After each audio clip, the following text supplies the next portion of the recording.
Drama murahan yang gampang ditebak, skenario yang terlalu dipaksakan. Dari gereja katedral hingga insiden penembakan di Mabes Polri yang mengakibatkan tewasnya satu orang yang diduga teroris.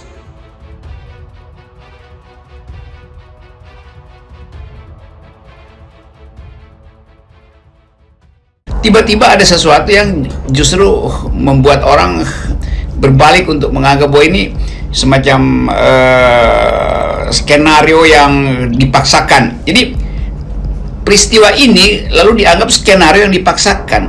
Ini kan buruk sebetulnya bagi upaya kita untuk secara serius mengatasi terorisme itu. Loh, kok ada orang ngaku Islam ngebom itu? Gak ada itu. Itu bang sifatnya sifat busuk. Benci kepada kemanusiaan, itu dia memeluk agama apapun juga yang begitu. Itu karena salah berpikirnya dia. Atas nama Islam, nggak ada. Islam tidak mengajarkan semacam itu. Islam tidak mengajarkan teror semacam itu, dan itu melakukan kesalahan, dan Nabi murka dengan orang semacam itu. Nabi itu kalau ada orang beda agama yang hidup di dalam komunitas kaum muslimin, kalau dipukul, Nabi marah dengan yang memukul kok. Nabi marah dengan yang memukul. Jadi ini perlu dimarahi juga, ini orang buat bom-bom kayak begitu tuh. Islam tidak mengajarkan yang demikian itu. Kalau di atas nama Islam, ya malah atas nama. Kalau atas nama tidak sesungguhnya. Bisa saja dia orang Islam salah berpikir.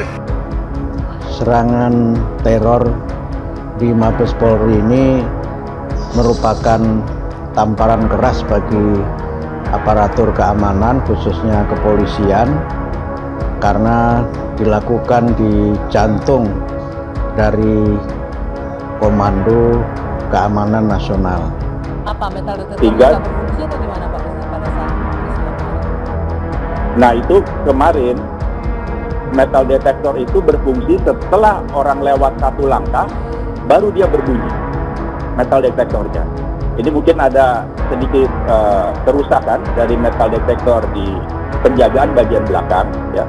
Kemarin setelah diperiksa ternyata ketika melewat satu langkah baru metal detektor itu bunyi, tidak ketika orang itu melewati metal detektor.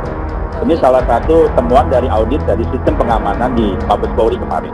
Olah TKP ditemukan identitas yang bersangkutan bernama ZA, umur 25 tahun, alamat di Jalan Lapangan Tembak, Kelapa II Wetan, Kecamatan Ciratas, Kota Jakarta Timur. Kemudian kita cek berdasarkan identifikasi sidik jari dan face recognition, ternyata memang identitasnya sesuai. Kemudian dari hasil profiling terhadap yang bersangkutan, maka yang bersangkutan ini adalah tersangka atau pelaku lone wolf yang berideologi radikal ISIS, yang dibuktikan dengan postingan yang bersangkutan di sosial media. Sekarang saya ingin bicara mengenai hal yang menyedihkan, yaitu kenapa ZA ditembak mati ya. Jadi bukan soal disayangkan ya, betapa murahnya nyawa di negeri ini ya. Satu nyawa itu cukup dibalas dengan satu press conference, selesai seolah-olah. Lalu persepsi di masyarakat muncul, tinggal berperang. Ada yang pro dan ada yang kontra. Ada yang membesar-besarkan, ada yang mengecil-ngecilkan. Tapi satu fakta bahwa ada nyawa yang melayang. Dan nyawa yang melayang ini bukanlah orang yang ibaratnya melakukan sebuah attack yang sangat berbahaya.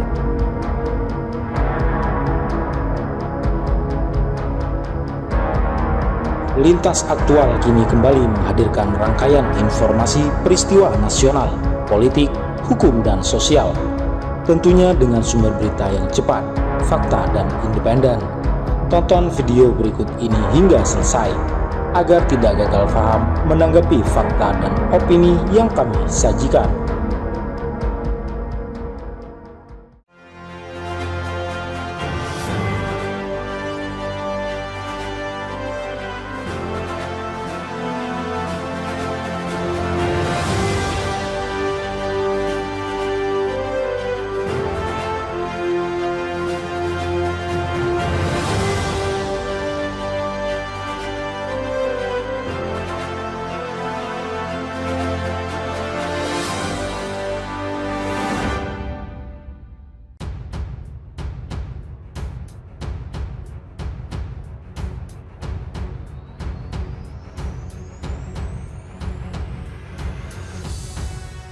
Tanggapi teror di Mabes Polri, Rocky Gerung ucapkan, "Kalau saya sih tidak kaget. Ini skenario yang terlalu dipaksakan." Kalau saya tidak kaget, karena dari sebulan lalu antisipasi itu justru sudah dibuat oleh istana. Pasca peristiwa bom bunuh diri sekitar gereja katedral di Makassar, masyarakat pun kembali dihebohkan dengan aksi teror di Mabes Polri pada Rabu 31 Maret 2021. Terkait hal ini, pakar filosof sekaligus pengamat politik Rocky Gerung turut angkat bicara menanggapinya. Berikut adalah tanggapan dan analisis peristiwa dari Rocky Gerung. Berbeda dengan sebagian masyarakat yang merasa kaget mengetahui peristiwa tersebut, Rocky Gerung malah sudah mengetahui akan terjadinya peristiwa itu. "Kalau saya sih tidak kaget, karena dari sebulan lalu antisipasi itu justru sudah dibuat oleh istana," ujar Rocky. "Mahfud ngomong, Muldoko ngomong, polisi juga ngomong. Jadi rentetan itu sudah terbaca bahwa nanti ada bakal peristiwa seperti yang tadi siang itu," tambah Rocky Gerung. Kemudian Rocky juga menganalisa bahwa banyak dari masyarakat yang mempercayai peristiwa tersebut merupakan rekayasa dari pemerintah semata. Hal tersebut ditunjukkan dengan adanya kejanggalan, di mana ada seseorang yang berhasil lolos dari lapisan keamanan Mabes Polri, seolah nggak percaya bahwa ada seseorang muda di situ berjalan sendirian, kemudian bisa lolos dari lapisan pengamanan, ujar Rocky. "Jadi itu yang bikin teka-teki, ini bener nggak ya?" Menurut Rocky, kejanggalan tersebut menimbulkan pemikiran bahwa peristiwa tersebut merupakan rekayasa dengan skenario yang dipaksakan. Orang-orang menganggap bahwa ini adalah semacam skenario yang dipaksakan, ujar Rocky Gerung. Di samping itu, jika peristiwa tersebut benar-benar dilakukan oleh teroris tanpa campur tangan pemerintah, juga akan menimbulkan dampak yang fatal, baik itu dari masyarakat dalam negeri ataupun pihak luar negeri. Masyarakat dan juga dunia internasional akan menganggap fasilitas keamanan Mabes Polri sangat lemah. Kemudian beredar juga kabar, dalam aksi teror tersebut juga diduga terdapat obsesi pemerintah yang mengaitkan FPI dengan terorisme di Indonesia. Dugaan tersebut juga dibenarkan oleh Rocky Gerung. "Ya benar, itu benar, karena komentar kubu istana itu selalu dalam upaya untuk memasukkan teori konspirasi di dalam soal teroris," ujar Rocky Gerung.